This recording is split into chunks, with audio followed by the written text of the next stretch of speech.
Hello students, स्वागत है आप सभी का हमारे YouTube channel school and scholar में।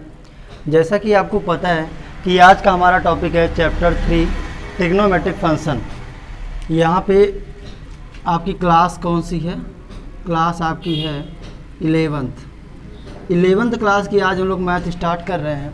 तो सबसे पहले मैं आपको ट्रिग्नोमेट्रिक फंक्शन बता रहा हूँ। तो इस चैप्टर में, जैसा कि इस चैप्टर का नाम है त्रिकोणमिति फलन, तो सबसे पहले हम त्रिकोणमिति के बारे में जान लें। त्रिकोणमिति क्या होता है? तो जो त्रिकोणमिति है आपका, त्रिकोणमिति जो है वो दो शब्दों से मिलके बनता है। किससे किससे मिलके बनता है? त्रिकोणमिति शब्द ग्रीक भाषा के दो शब्द ट्रिग्नोन, किससे? ट्रिग्नोन प्लस मेट्रोन, ठीक है। ट्रिग्नोन और मेट्रोन, इन दो शब्दों से मिलके बनता है। त्रिकोणमिति से ट्रिग्नोन और मेट्रोन दो शब्दों से मिलके बनता है। ये दोनों शब्द ग्रीक भाषा से लिए गए हैं। जहाँ पे ट्रिग्नोन का अर्थ क्या होता है? ट्रिग्नोन का अर्थ होता है त्रिभुज। क्या होता है? त्रिभुज, ठीक है। प्लस मेट्रोन का अर्थ होता है माप। तो अर्थात हम कह सकते हैं त्रिकोणमिति का जो अर्थ होता है त्रिभुज की माप। क्या कह सकते हैं? त्रिभुज की माप। तो त्रिकोणमिति का अर्थ होता है त्रिभुज की माप। तो अगर हम त्रिकोणमिति शब्द को परिभाषित करना चाहते हैं तो त्रिकोणमिति को हम क्या कह सकते हैं, परिभाषित कैसे कर सकते हैं? तो हम कह सकते हैं कि गणित शास्त्र की वह शाखा जिसमें हम त्रिभुज की भुजाओं और कोणों का अध्ययन करते हैं, तो उसे क्या कहते हैं? त्रिकोणमिति कहते हैं। कैसे परिभाषित करेंगे? त्रिकोणमिति शब्द गणित शास्त्र की वह शाखा है जिसमें हम त्रिभुज की भुजाओं और उनके कोणों के बारे में अध्ययन करते हैं, उसे क्या कहते हैं? त्रिकोणमिति कहते हैं। तो चलिए अब हम क्या करते हैं, एक्सरसाइज में चलते हैं। एक्सरसाइज हमारी है एक्सरसाइज 3.1। एक्सरसाइज 3.1 का जो फर्स्ट क्वेश्चन है, इसको देखिए। फर्स्ट क्वेश्चन हमारा है निम्नलिखित कोणों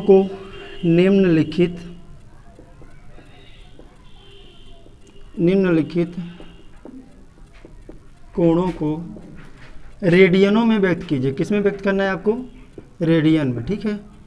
रेडियनों में व्यक्त कीजिए। तो चलिए हम यहाँ पे कोण को रेडियन में व्यक्त कर लेते हैं। तो पहला कोण है यहाँ पे हमारे पास 30 डिग्री। क्या दिया है? 30 डिग्री। ये कोण दिया है 30 अंश। इसको हमें रेडियन में व्यक्त करना है। तो रेडियन के लिए मैं आपको फार्मूला यहीं पे बता रहा हूँ, ठीक है। तो मैं बता दूं कि 1 रेडियन बराबर है ना, चूंकि 1 डिग्री, ये सूत्र याद रखना है, ठीक है। रेडियन में अंश को रेडियन में कैसे व्यक्त करते हैं? तो ये सूत्र होता है 1 रेडियन बराबर क्या होता है? 1 रेडियन बराबर होता है पाई बटे 180। क्या होता है? पाई बटे 180। तो एक अंश में अगर पाई बटे 180 होता है तो 30 अंश में कितना होगा? 30 अंश में हम क्या करेंगे? इस 30 में किसका गुणा करेंगे? पाई बटे 180 का। ये सूत्र आपको ध्यान रखना है, ठीक है। कि अगर हम किसी भी कोण को या अंश को रेडियन में व्यक्त करेंगे तो अगर 1 डिग्री में एक अंश में पाई बटे 180 रेडियन होता है तो 30 अंश में 30 गुणे पाई बटे 180, जितने का भी हम रेडियन निकालना चाहते तो उसमें हम क्या करेंगे? पाई बटे 180 का गुणा कर देंगे। तो मल्टीप्लाई कर दिए तो 0 से 0 कैंसिल हुआ, फिर इस 3 से ये कैंसिल होगा, 3 6 जा 18 है ना। तो यहाँ पे हमारे पास रेडियन जो हमारा 30 डिग्री कोण दिया गया था वो अब हमारे पास क्या है? Pi by 6। ये क्या है? ये हमारा आंसर है, पाई बाई 6 रेडियन आया। क्या आया? Pi by 6 radian. ये आपका क्या है? रेडियन में आंसर है ना। तो पाई में मान आएगा तो उसको हम रेडियन कहेंगे, ठीक है। तो इस तरीके से आपको ध्यान रखना है कि रेडियन व्यक्त करने के लिए हमें उस कोण में किसका गुणा करना पड़ता है? पाई बटे 180 का, इसका गुणा करना पड़ता है। ये आपका आंसर हो गया, ठीक है। 30 डिग्री को हमने व्यक्त कर दिया पाई बाई 6 रेडियन। तो इसी तरीके से आप बाकी क्वेश्चन भी कर सकते हैं। जैसे मैंने यहाँ पे एक क्वेश्चन और आपको बता रहा हूँ। मान लीजिए आप यहाँ पे 45 डिग्री लिखा है।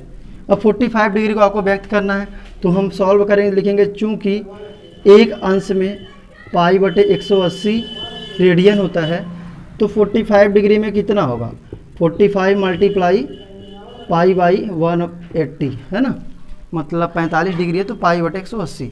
तो 0 से कैंसिल नहीं होगा ये, 45 से अगर काटेंगे तो 45 चौको 180। तो ये हमारे पास 45 डिग्री जो मेरा दिया है वो π/4 रेडियन आएगा। ठीक है, ये आपका आंसर हो गया। अभी तक हमने क्या किया, 30 डिग्री को, यानी इसको अंश पढ़ते हैं, अंश को हमने क्या किया, रेडियन में व्यक्त किया। अब अगर रेडियन में क्वेश्चन है तो उसको हम कैसे व्यक्त करेंगे। ठीक है, तो चलिए मैं इसी को बता रहा हूँ कैसे आप व्यक्त कर सकते हैं। तो इसको आप लोग नोट डाउन कर लेंगे, मैं इरेज कर रहा हूँ। ठीक है, चलिए देखिए आपका सेकेंड क्वेश्चन क्या है। हमने रेडियन में इसको व्यक्त किया। अब हमारा सेकेंड क्वेश्चन है, दूसरा क्वेश्चन है, निम्नलिखित कोणों को, निम्नलिखित, यहाँ पे कोण को तो आपने व्यक्त किया, निम्नलिखित रेडियनों को, है ना।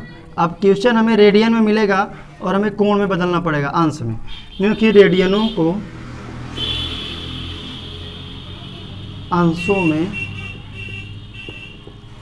अंशों में व्यक्त कीजिए। ठीक है, अंश में हम कैसे व्यक्त करेंगे, देखिए। तो मान लीजिए कि हमारे पास जो पहला क्वेश्चन है दिया है π/3, क्या दिया है, π/3।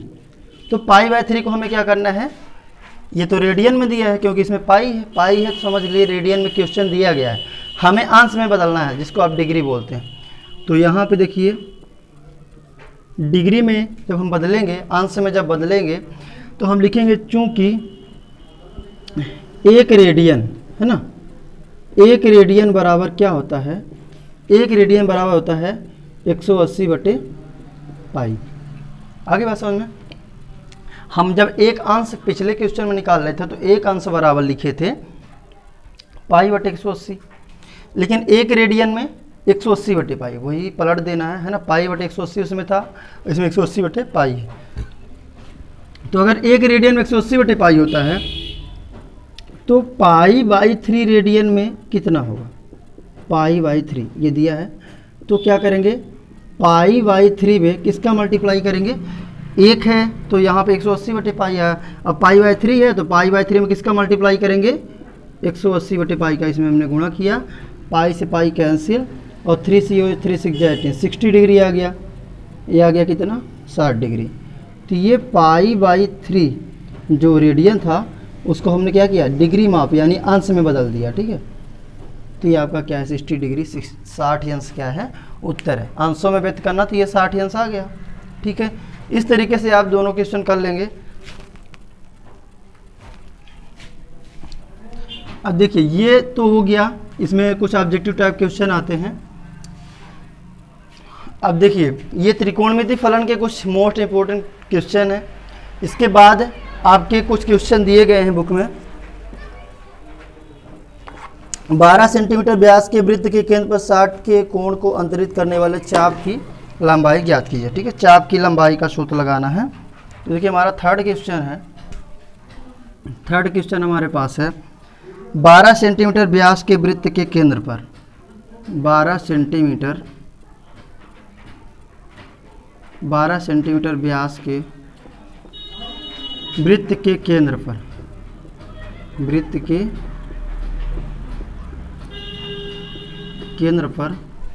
केंद्र पर 60 अंश के कोण को अंतरित करता है। 60 अंश के कोण को क्या करता है, अंतरित करता है। 60 अंश के कोण को अंतरित करता है। ये आपका क्वेश्चन है। तो चाप की लंबाई याद कीजिए, क्या करना है, चाप की लंबाई निकालना है। तो यहाँ पे हम चाप की लंबाई निकाल लेते हैं। चाप की लंबाई है ना, चाप की लंबाई ज्ञात कीजिए। तो ये आपका थर्ड क्वेश्चन है। अब यहाँ पे ये तो क्वेश्चन है। अब देखिए 12 सेंटीमीटर व्यास के वृत्त के केंद्र पर 60 अंश का कोण अंतरित करता है। तो सबसे पहले हम क्या करेंगे, जब इसको हल करेंगे तो क्योंकि वृत्त का हमें क्या दिया गया है, व्यास दिया गया है। क्या दिया गया है, वृत्त का व्यास। तो ये हो जाएगा वृत्त का व्यास, है ना। व्यास क्या होता है, डायमीटर होता है। तो डी बराबर कितना आएगा, डी बराबर आपका आ जाएगा 12 सेंटीमीटर, है ना। 12 सेंटीमीटर दिया गया है इसका वृत्त का व्यास। तो हम त्रिज्या निकाल लेते हैं यहाँ पे। तो जब हम त्रिज्या निकालेंगे आर बराबर क्या होता है d/2 है ना, d यानी कि व्यास डायमीटर, तो d/2 हो गया। और d का मान हमें पता है 12 दिया गया है, इसको हम 2 से डिवाइड करेंगे तो ये 6 सेंटीमीटर त्रिज्या आ गई इस वृत्त की, ठीक है। और कोण तो हमें दिया गया है, कोण कितना दिया गया है, थीटा, क्या दिया गया है, थीटा, तो थीटा बराबर 60 डिग्री है। तो अब हमें क्या करना, चाप की लंबाई निकालना, क्या निकालना, चाप की लंबाई। अब जो चाप की लंबाई है, चाप की लंबाई क्या होता है, एस है ना, इक्वल आर इंटू थीटा, ये होता है। तो आर की वैल्यू आपको पता है 6 है और थीटा की वैल्यू कितनी है, 60 डिग्री है, तो ये हो जाएगा 6 6 36 360 यस इक्वल, ठीक है। ये आपका फार्मूला था एस इक्वल आर थीटा। तो ये आपका यस इक्वल क्या आ रहा है, आर थीटा आ गया, ठीक है। अब हम ये तो 360 मिला है ना, तो अब देखिए हमारे बुक में जो क्वेश्चन दिया गया है, तो ये 360 सेंटीमीटर आ गया, क्या आ गया, 360 सेंटीमीटर आ गया है ना। ये तो 360 सेंटीमीटर आया, ये तो कोण में आ रहा है ना, मतलब अंश में आ रहा है। अगर हम इसको एक और तरीके से लिख सकते हैं, यस इक्वल, अगर हम क्या करें, इसको रेडियन में निकालना चाहते हैं, लंबाई किस में निकालना चाहते हैं, रेडियन में। ये तो लंबाई है 360 सेंटीमीटर आ गया, लेकिन अगर हम रेडियन में निकालना चाहते हैं, इसकी लंबाई रेडियन में निकालने के लिए मैंने बताया था कि इसका गुणा करते हैं π/180 का गुणा करते हैं ना, तो π/180 का हम गुणा कर दें जब इसको रेडियन में निकालना होगा, क्योंकि अभी ये अंश में आया है, तो 0 से 0 कैंसिल और 18 2 जा 36 है ना, तो 18 दूना 36 हुआ और 2 पाई आ गया, क्या आ गया, 2 पाई सेंटीमीटर। ये आपका आंसर है, ठीक है। तो ये आंसर भी सही है और ये रेडियन में आया है, ये भी आंसर सही है। तो आज के सेशन में इतना ही, मिलते हैं नेक्स्ट सेशन में एक नई वीडियो के साथ। धन्यवाद।